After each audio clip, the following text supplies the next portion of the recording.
Welcome to a new PMO story. And today we're going to speak about the not me PMO manager. Our story today is sad because unlike the stories that focus on success, this is about a PMO that failed. And I cannot find comfort in the statistics that state 3 and 4 PMOs fail and shut down within some years from setting them up. On the other hand, agility in organizations is built in great part on top of failure. You fail, then you stand up and try again, perhaps only to fail again, and stand up again, and then retry again. And only when you have accumulated enough lessons learned, and real experience, maybe you've earned some wisdom, perhaps you can try and succeed. When they asked Edison about his perseverance and patience to tolerate over 5,500 failing trials for the lamp, he said, I never failed once. I only learned how not to make a lamp several thousand times until I learned how to make it right. Now back to our days. The PMO manager came in and spent a long time with his team on developing templates, logs, processes, procedures, workflows, with lots and lots of details down to the level of when to sneeze, yawn, or even click your mouse. His playbook or methodology manual could weigh almost as much as the old Britannica volume. Those of you who do not know Britannica, please go and Google it.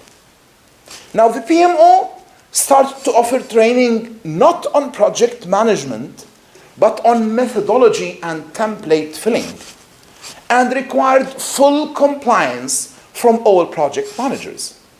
For the smaller projects, it felt like using a cannon to shoot a fly. For large, complex projects, compliance requirements were quite different for many reasons.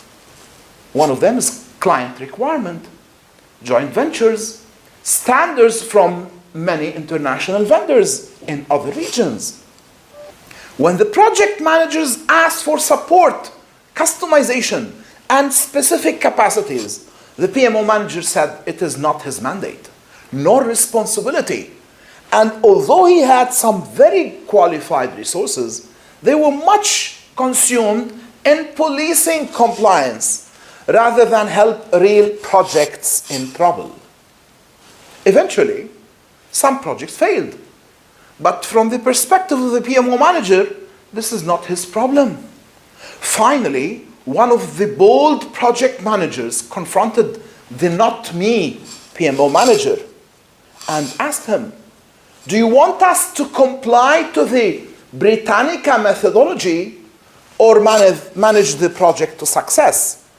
Because these two things are not the same.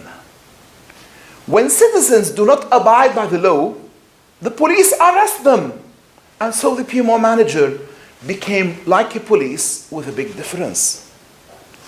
The functional managers, along with the frustrated project managers, were there before him. And they had more power and influence on the organization. They all decided to neglect and fight the not me project manager. In no time, the PMO was shut down. What do we learn from the not me PMO manager? There is no such thing as not my responsibility. Take this off your dictionary. It is either you do it or you do it. You have to step in and offer a hand. You have to support the project managers. It is the qualified project manager with the support and collaboration of top management, functional management managers, and the PMO that leads to a successful project, not the methodology on itself. This raises the vital question many of us always ask: what makes a qualified PMO manager? This, my friends, will be the topic of our next episode, so stay tuned.